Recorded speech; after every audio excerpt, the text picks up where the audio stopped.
笑ったり喧嘩したり気が抜けない Everyday growing up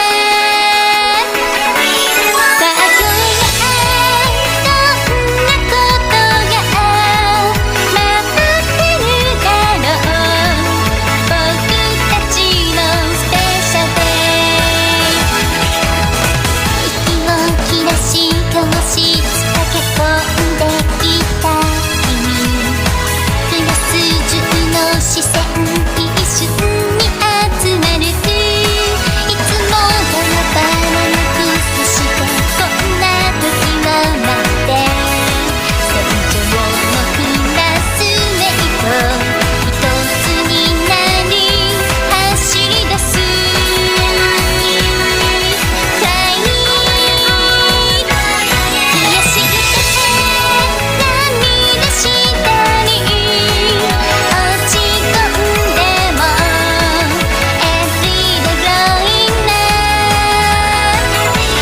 毎日がとびきりのかけがえない僕たちのスペシャルデ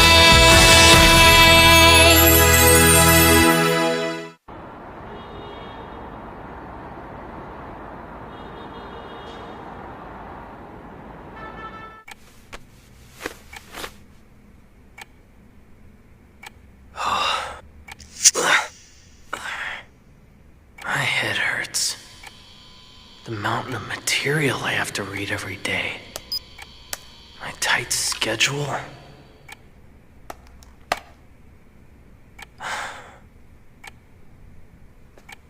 Nothing interesting ever happens. It's the same every day. I'm really glad you came, Kay. The Shanghai branch is now secure. I can go back after the meeting. You're not gonna make me hang around. Pwede na ako umuwi. Oo, kaso nga lang, meron tayong dinner bukas kasama yung kliyente ng Shanghai Factory. Kayo na lang pumunta sa dinner. Pero Kay, ang sabi kasi nila, gusto ka raw nilang makitang nakasuot ng Chinese clothes. Kailan pa ba tayo naging textile company? Huwag ka mag-alala, Kay. Magsusuot din ako.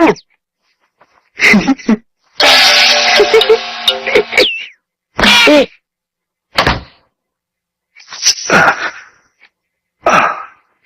Masakit na talaga ng ulo ko.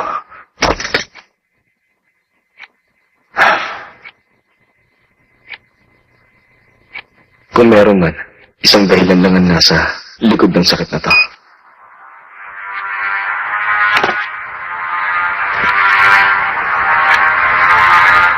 Saan tayo pupunta ngayon? Kahit saan, pupunta ako basta kasama na. Sasama pa rin ako kahit sa impyerno tayo pumunta. Okay.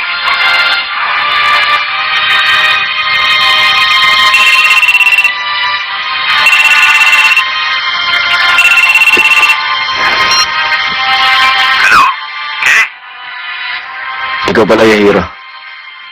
Napatawag ka? Nakakaawa ka talaga. Pinipilit ka magtrabaho kahit na estudyante ka pa lang. Maraming salamat sa pakikisimpatya mo. Sabihin mo, may kailangan ka ba? Sigurado bang ayos lang sa'yo na aksayin ang oras mo sa pagtatrabaho dyan? Hindi ka rin. Mukhang hindi siya buwan. Ha?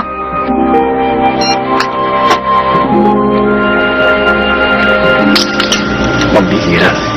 Puro sakit ng ulo. Nagsasawa na talaga ako sa ganung klase ng relasyon.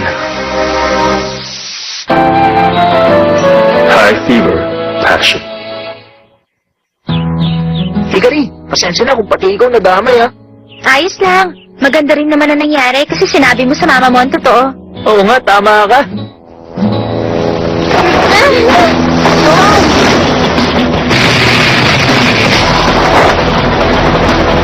Oh, ikaw pala nakikita. Bakit nandito ka? Natapos na ba yung trabaho mo sa Shanghai? May natanggap akong tawag galing kay Yahiro. Nabalitaan ko na nakipag-date ka raw ngayon kay Tadashi. Ha? Paano kaya nalaman ni Yahiro? Ano bang tenga meron siya? Hindi ko na talaga alam kung anong gagawin ko sa'yo. May kasunduan tayo, hindi ba? Kapag natalo kita sa test, magiging akin ka sa loob ng isang araw. Nakakainis ka talaga!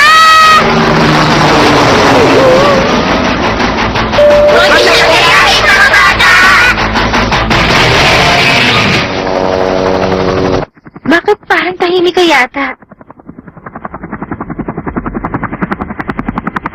Teka, sandali lang. Meron bang masama nangyari? Sabihin mo, kailangan mo ba ng advice ko? Hoy, Hikari. Bakit ka ba dyan nakaupo? Ang layo-layo mo naman sa akin. Kasi nga, tignan mo naman yung itsura mo ngayon. Parang galit na galit ka. Paano ko nga ba sasabihin? Oo, tama. Ganun na nga. Pero hindi naman ako nagagalit eh. Talaga? Ganun pa? Tama. Tama nga ako. Wala siyang ginawang masama. Niloloko ko lang ang sarili ko. Oo nga pala. Saan ba tayo pupunta ngayon? May bigla akong naalala. Ganito rin yun. Katulad nito yung isang eksena ron sa movie kagabi. Naalala ko na panood ko na yun ng bata pa ako.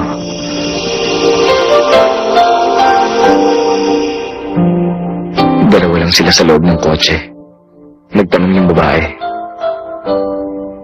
Saan na tayo pupunta ngayon? Sumagot yung lalaki sa kanya. Basta kasama kita, kahit saang lugar, pupunta ako. Sasama pa rin ako. Kahit nasa impyerno pa tayo pumunta. Ha? Ano sabi mo sa impyerno? Huwag na, ayoko pumunta ron. Bakit ba para ka pa ibang kinikilos mo ngayon? Uy, teka, Takashima. Ang init-init mo, ah. Ano ba? Kaya mo pa ba, Takashima? Hoy, Takashima! Oo nga. Matagal na nung una ko napanood ang eksenang niya. Naisip ko pa nga nun. Nakahangalan para sundan ang isang tao sa impyerno. Wala namang dahilan para gawin yun. Naisip ko rin na imposibleng may isang magkakagusto na sumama ron.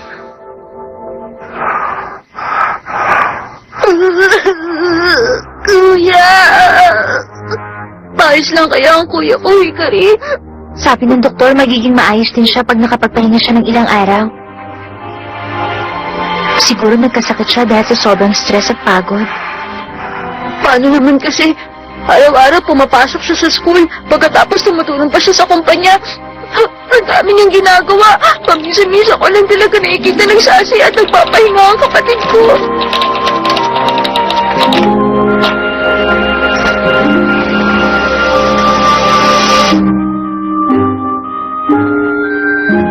Ngayon lang, ito ang unang pagkakataon na nangyari ito sa kanya. Ganun ba? Kung ganun, yun pala ang dahilan kaya gusto akong makasama ni Takashima buong araw. Siguro gusto niyo lang maglibang. Dapat sana niyaya na lang ako na maayos. Teka, maalala ko nga pala, nasa na bang mama niyo? Wala siya rito, nagtatrabaho siya sa ibang bansa. Ganun pala. Wala ang mama niyo rito. Kailangan meron mag-alaga kay Takashima. Hindi ba, Sui? Lugaw ang kailangan kapag meron sakit? Oh, ano ba, anak mo? Kahinikan.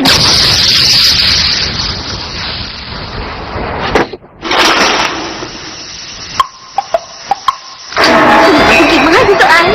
Oo, pinasabog nila. Hindi ba gumagawa lang naman siya ng lugaw? Parang wala pa rin nangyayari doon sa hinahalo niya.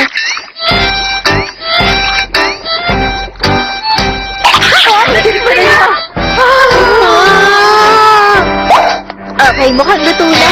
Imposible! Takishima, heto na. O, nakahanda na itong lugaw. Oh, sige. Ay. Bakit hindi itsura niya naluluto yan? Kung may papakay sa kapatid ko, masulong yan! Kahit ganito ang itsura nito, hindi naman ganun kasama ang lasa. Gusto mo lagyan ng pickles, ma'am? Parang ko kung lisunin ng kapatid ko! Akin na yan. Kakainin ko yan. Dahil niluto ni Hikari ang lugaw na yan para sa akin. Nakakainis ang Hikari na yun! Teka, anong problema? Ang gusto mo ba subuan pa kita? Hindi mo ba kaya kumain mag-isa? Oo. Talaga, ganun ba? Sige, susubuan na lang kita.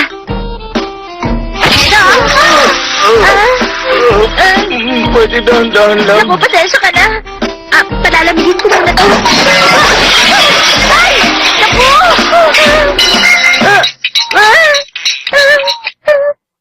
Pambihira naman, oh. Pasensya ka na, Hikari. Oh? Napagod ka sa pagluluto ng lugaw tapos natapon lang. Ayos lang naman yon. Igagawa na lang ulit kita. Hindi bumababa ang lagnat mo. Alam ko na.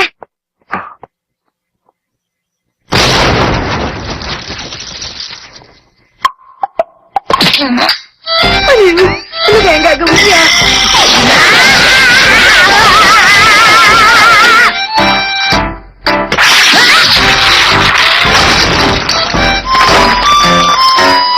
Excuse me, meron naman nakalagay na yelo dun sa freezer. Mas maganda raw yung mga yelong binibenta sa baseball stadium. Natutunan ko yun nung high school. Hindi ako pwedeng magkamali. Napakalamig ng yelong ito. Mapapababa na natin agad ang lagnat mo, Takeshima. Oras na para gumaling ka.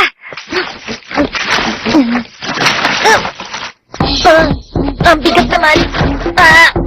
Paglalagyan ka nito, makakapagpahinga ka na. Anak ko, pasensya na! Anak ko, panagot!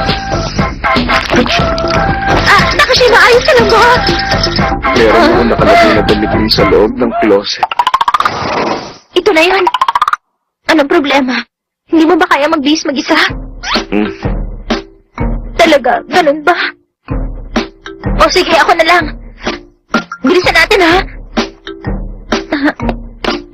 Kuya!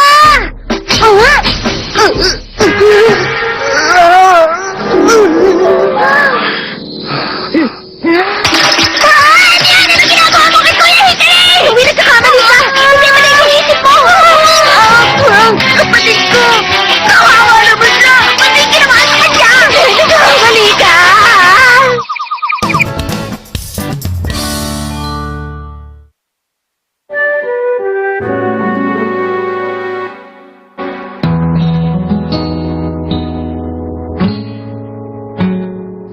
Ay.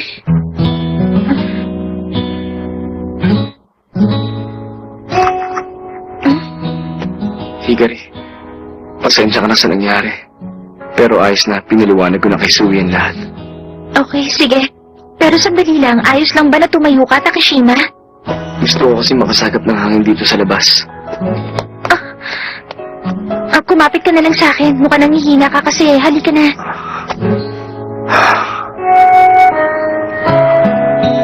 Palagi siyang patas. Sa lahat ng mga ginawa naming contest, pinapabutihan na walang pinipili. Gusto niyang nakakatulong sa iba, gaya ng ginawa niya kay Tadashi. Ang ganda talaga. Hindi ba?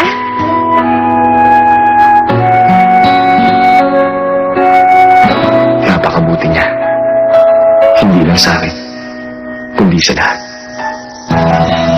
Alam ko mabuti siya, pero sa kabila nun, may oras na minamaliit ko yun. Takeshima? Ano ba problema? Bakit nahihilo ka ba? Sandali lang, ayos ka lang ba? Ang init-init ng katawan mo eh. Hikari.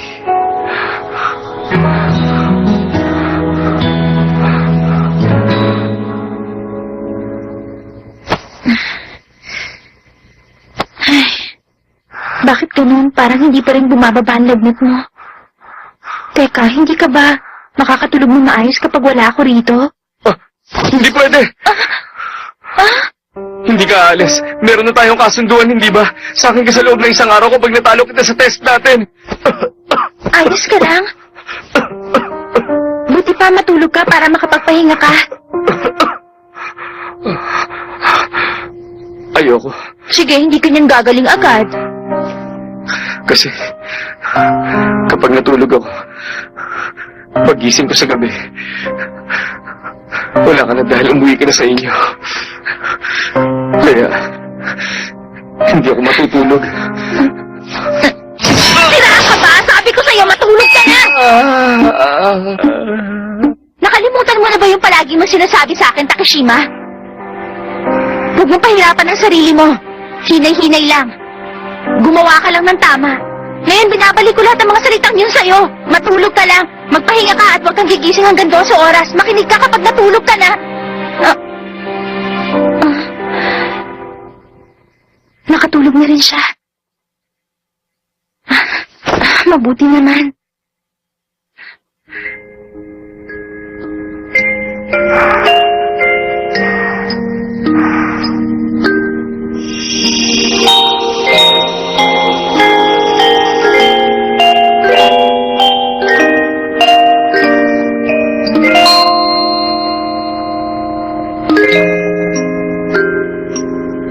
Saan mo gusto pupunta? Ayos na! Kahit saan! Kahit saan lugar na pwede magsaya ang lahat.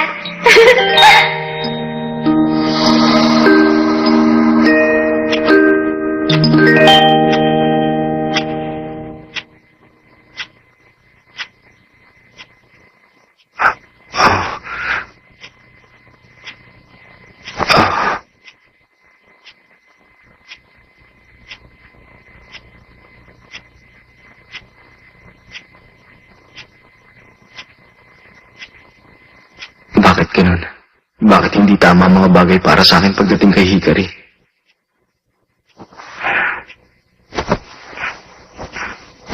Bakit yung iba? Nagagawa ko naman ng maayos.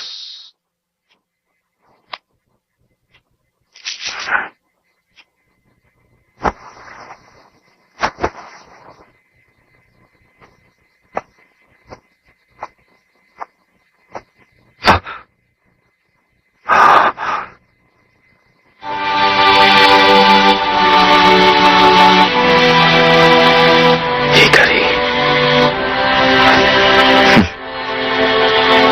Tama. Gaya ngayon, hindi niya ako binigo. Lagi niya ako sinusurpresa. Lagi siyang nandyan sa kabila ng nakakainis na buhay ko.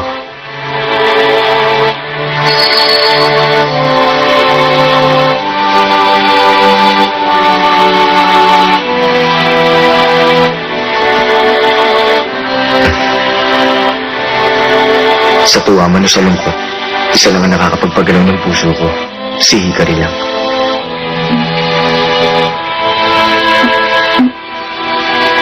Huh?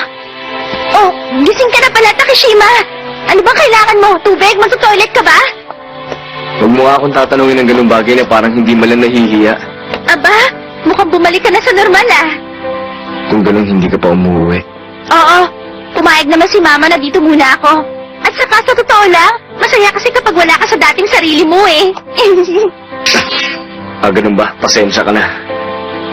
Nagbibiro lang naman ako.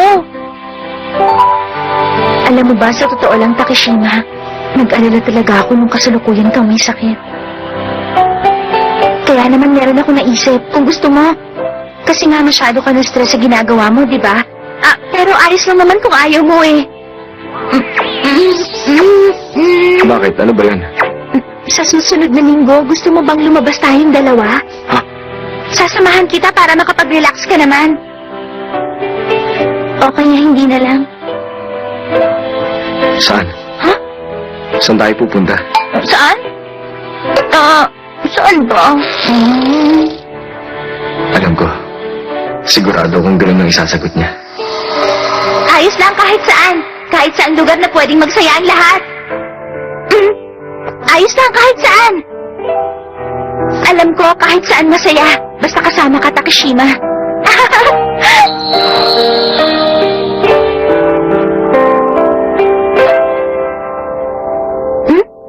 Ano bang problema? Wala. At saka, gusto kong bayaran yung pagkakamali ko. Bayaran yung pagkakamali mo. Limot mo na ba? Hinalikan kita nung nandun tayo sa Hawaii. Siguro mas nakakahiya yung halikan ka ng isang babaeng hindi mo naman gusto. Hindi ba? Yun ba yung sinasabi mo na pagkakamali mo? Ako ang laging dahilan kaya napapahama ka. Siya lang ang nag-iisang tao na kaya pakabugin ng dibdib ko kahit anong oras. Kaya naman, natutuwa ako. Ano ba yun? Bakit nakangiti ka dyan? Wala yun. O ano, Takishima? Wala kang maisip kung saan lugar mo gustong pumunta? Ayos lang naman kahit na saan. Pupunta ako kahit saan, basta kasama kita. Huh? Hikari.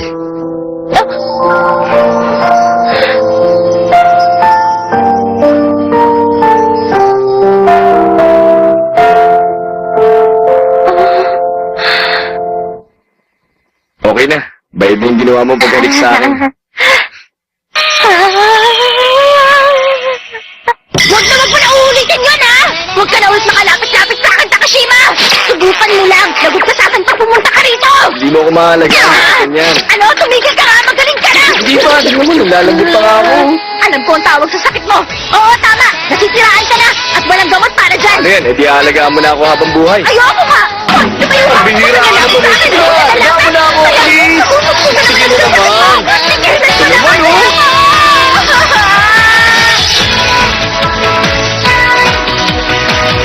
Hikari, saan kaya tayo pwedeng pumunta sa linggo? Para sa akin, basta kasama kay Hikari, kahit saan pupunta ako.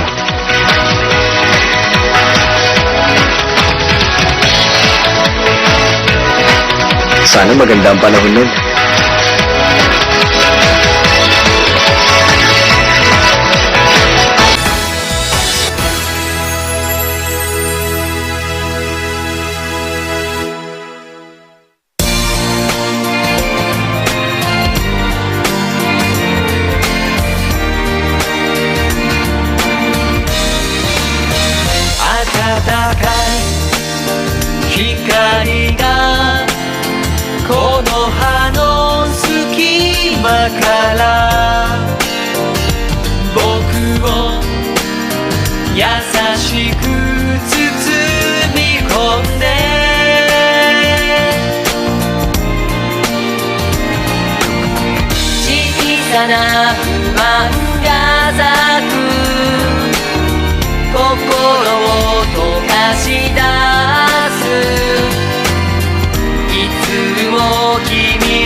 I'm Tadashi. Huh? There's no Tadashi in this episode? Why? No! For the 300 million people across the country who thought that, don't worry. I'm doing my job here in the preview, aren't I? Huh? You didn't say that? I thought so. Well, see you next time!